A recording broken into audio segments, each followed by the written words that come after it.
All right, what's up, Kay? What's going on from Lake Arrowhead? I'm just going to go through these questions for you, and then you can go back through them if you need to. First question you have is, how would you describe the overall clinic atmosphere? Standard clinic, it's kind of boring. I don't know, white walls, music's not loud, if any. White coats sometimes, kind of lame. Our clinic, as you know, you've been there, loud music, vibrant, upbeat. Everybody's having a good time getting progressed. A lot of gym equipment. We're always increasing equipment. We've got the TV on.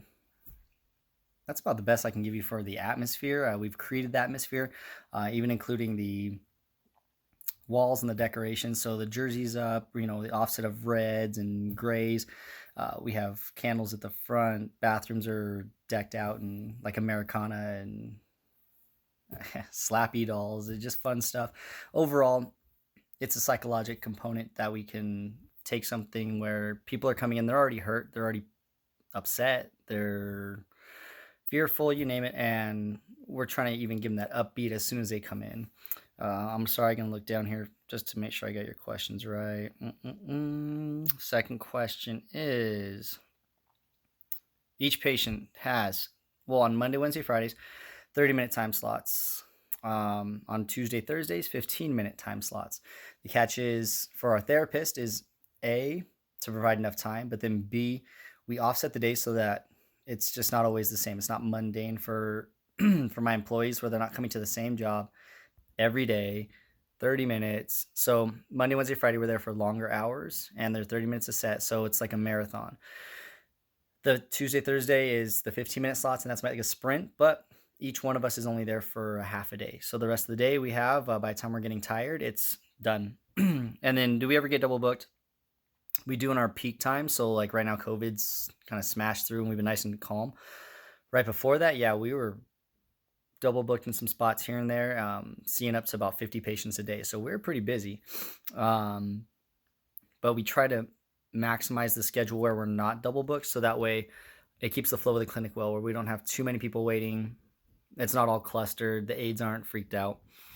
I'm responsible for seeing, all of us see about 15 to 20 patients each day. That's about a good number. That's a white fox. Wrong picture. Let's see here. Next question. Doggone it, the Zoom's not working. I said pizza. It's slipping everywhere. We do offer mentorships and internships. So we have varying levels. So we have our high schoolers. We offer them usually, well, it's usually like a day or two, and actually it's only usually a couple hours for like the senior project.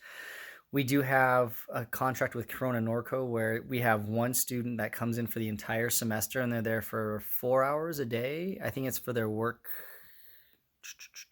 It's not oh shoot, I don't remember the name of the friggin' class, but it's for like work hours that they can get. And then we have our undergraduates. They're there trying to get into PT school. So if they're a PT applicant, we'll give them, they sometimes need up to 200 hours. We'll provide that 200 hours for them.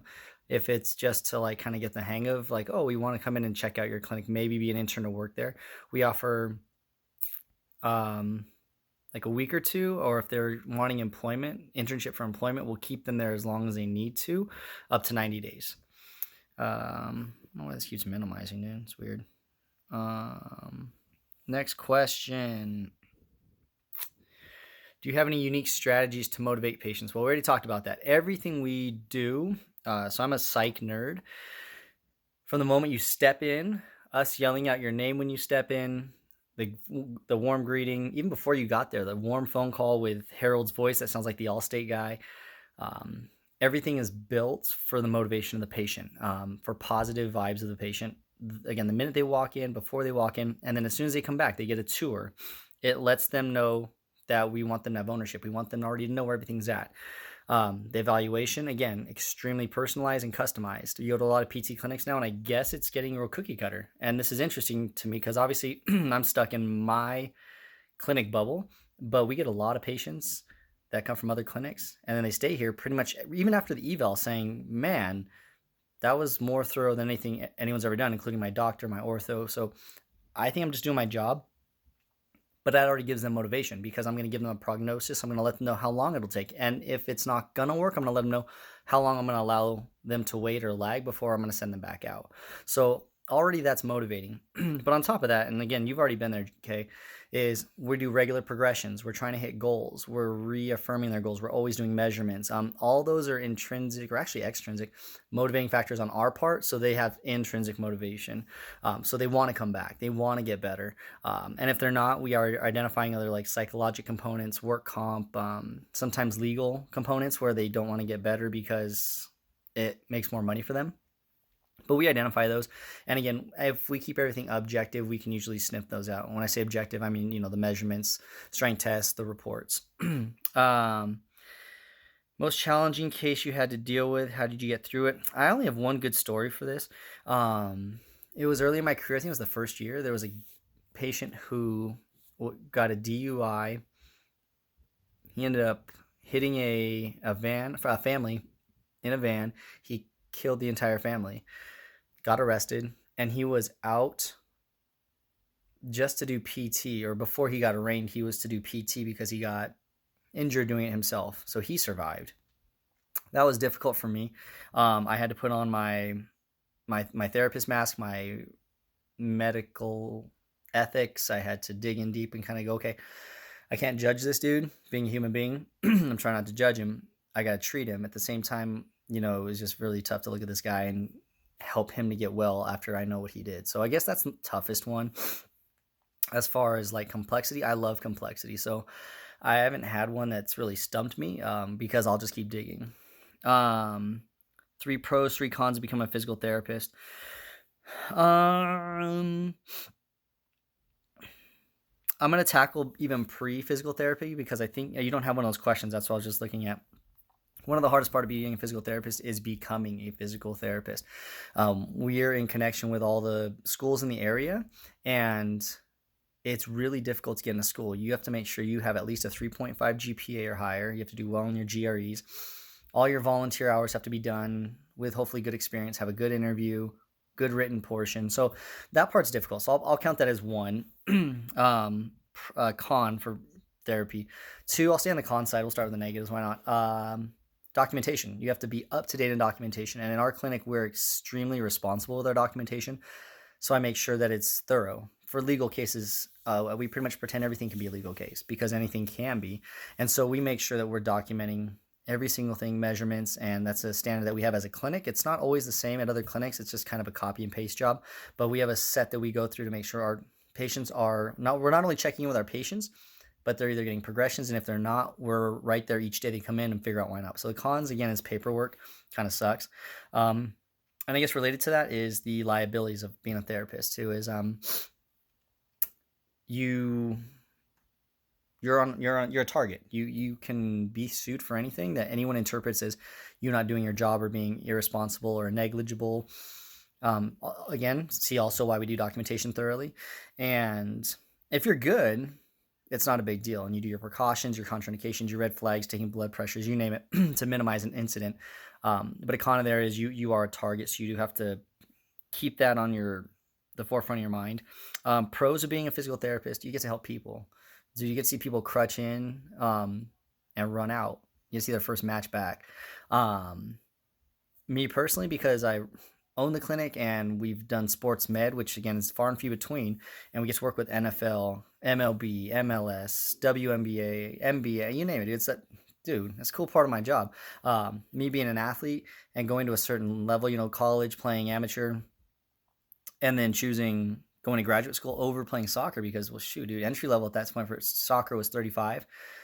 DPT was 75K. Yeah, I'm going to do that. So I get to still be in the game working at Silver Lakes, working with Arsenal, and then all these other entities. So, I mean, that's a pro. And then the third pro, well, it's COVID. We're going through COVID. Medical's always got stability. That's a good one. Pays pretty good. PT, you're Monday through Friday for the most part. You don't have a beeper on your hip. That's actually why I didn't choose to be an MD, was I just didn't want the pager on my hip, to tell you the truth. So there's 3 pros, 3 cons. Hopefully that helps you out. You can always DM me if you have any other questions. I can clarify. Whoops, that's my password for my wife's phone. Almost done here. Hopefully you can get this whole bit.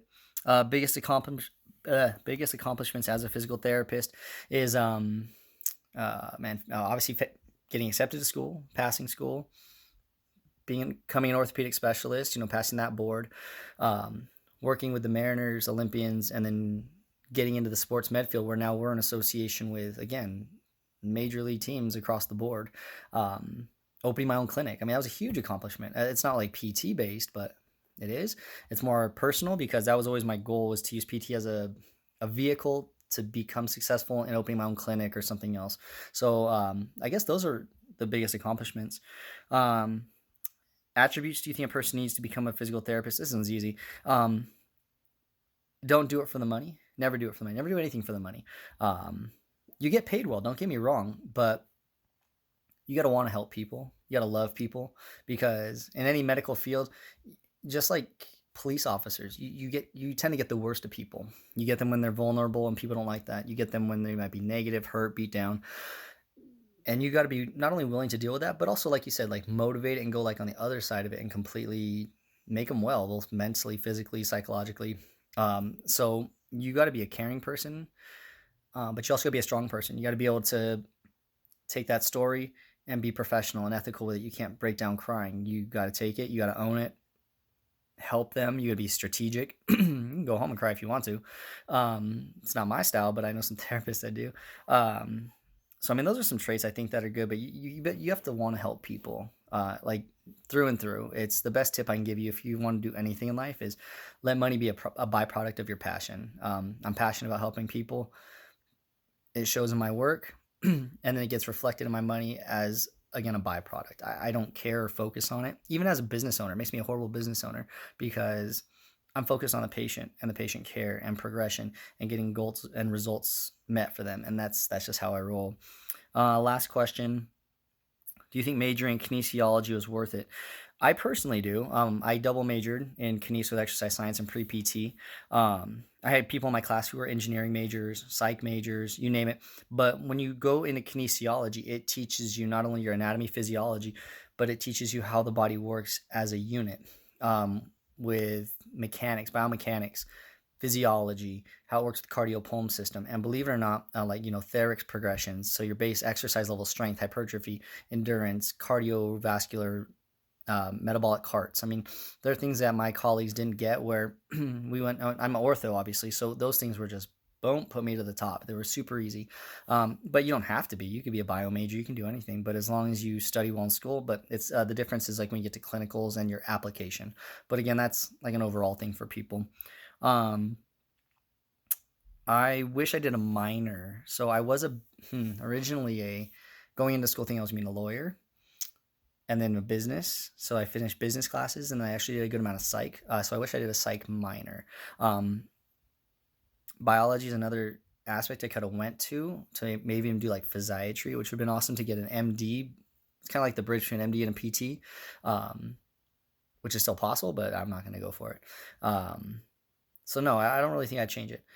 If you have any other questions, I guess let me know. DM me. I think you have my phone number. If not, I'll DM you my number and you can call me and we can clarify anything. But hopefully this video is not too long and you're able to get it. And sorry, dude, I'm in like whatever gear in like the upstairs cabin bedroom. Cool. All right. Later, buddy.